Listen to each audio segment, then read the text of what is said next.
তো গাইস বহুদিন পর বেরিয়ে পড়লাম একটু পাহাড়ের উদ্দেশ্যে ঘোরার জন্য। তো ঘোরার জন্য না, কাজ করার জন্য টোটালটাই দেখবে। তার কারণ ছেলেদের আর মেয়েদের ঘোরাঘুরির মধ্যে ফারাকটা কতটুকুর মধ্যে হয়। তো একদম স্পটে চলে আসি।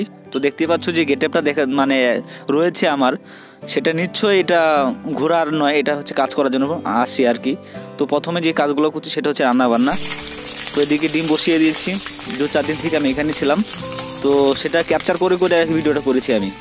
তো আজকে ডিমের তরকারি ছিল, আর এখান থেকে যে একটা ব্যাকগ্রাউন্ড ছিল, সত্যি অসাধারণ একটা ব্যাকগ্রাউন্ড ছিল।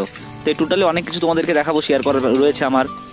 তার কারণ মানে ছেলেদের অ্যাকচুয়ালি মানে বাইরে যদি ঘুরতে যায় বেশিরভাগই আর কি পরিযায়ীরাই কীরকম হয়। তোর দিকে রান্না বান্নাও আমার শেষ, ডিম।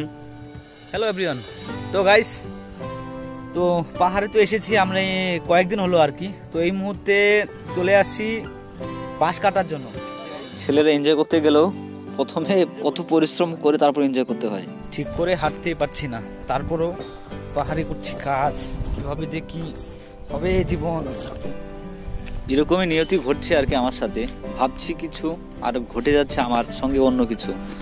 তো দেখতে পাচ্ছ এদিকে পাশে একজন কাকু ছিল, বাস টেনে টেনে নিচের দিকে নিয়ে আসতেছি। আর পাহাড়ি যে রাস্তাটা, আর সাথে যাদের বাড়িতে কাজ করতে আসছিলাম, লোকাল বাড়ি আর কি, ওই যে পুচকি ছিল দুজন, এদের বাড়িতে আর কি, সেটা হচ্ছে সাউথ সিকিমে চলে আসছিলাম কাজ করার জন্য। ওদের সঙ্গে কথা বলছিলাম, একটু লজ্জা পাচ্ছিল। আর দুপুর টিফিনে আর কি রান্না বান্না সবসময় একটু অসুবিধা হয়ে যায়, যার জন্য এখন এটা হচ্ছে চাল ভাজা। তো এটা চাল ভাজা ছিল, আর সাথে ছিল একটু লাল চা, বাস। টিফিন ছিল এরকমই।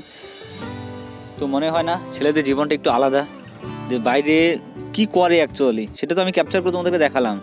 আর যারা এখনও দেখোনি আর কি, যে বাইরে যে তো যায়, খুব টাকা কামায়, খাবি যাবি কত কিছু, টোটালি রান্না করার দায়িত্ব থাকে ওদের, কাজ করার দায়িত্ব, মানে বলতে গেলে একটা ম্যানেজমেন্ট আর কি। শুধু হাতে ডিগ্রিটা নেই, যদি ডিগ্রিটা থাকতো তাহলে হয়তো অন্য কিছু করা যেত, কিন্তু সেই ডিগ্রিটা না থাকার কারণেই কী করবো, এটাই হচ্ছে জীবন আর কিসমত। শুধু এটা না, আমার বলতে গেলে ভারতবর্ষের মধ্যে আমার মনে হয় ব্যক্তিগত দিক থেকে হয়তো মানে অর্ধেকের লোক বেশি হয়তো বাইরে কাজ করে, যেখানে বহু কিনারা যেখানে যাওয়া যায় না কেন সেখানে লোক পাওয়া যায়। তো আমিও একটা জায়গায় আসছি কাজ করার জন্য, সাউথ সিকিম। তো ওদিকে দেখতে পাচ্ছ যে 6-7 জন লোক ছিলাম। ওদের মানে দুপুর টাইমটা আমি রান্না করতাম, আর খাওয়া দাওয়া সবাইকে দিয়ে দিয়ে, আর কেউ রোদ্রে বসে খায়, আর এভাবেই চলছিল বাস।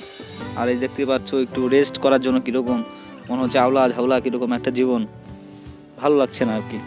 বাস এরকমই একটা জীবনের ছোট্ট একটা পার্ট, কয়েকদিনের জীবনযাপন ছিল, সেই জিনিসটা তোমাদেরকে ক্যাপচার করে দেখালাম। অ্যাকচুয়ালি ছেলেদের এভাবেই বেশি একটা বাইরে এভাবেই কাটে ছেলেদের। তো ভালো লাগলে অবশ্যই লাইক সাবস্ক্রাইব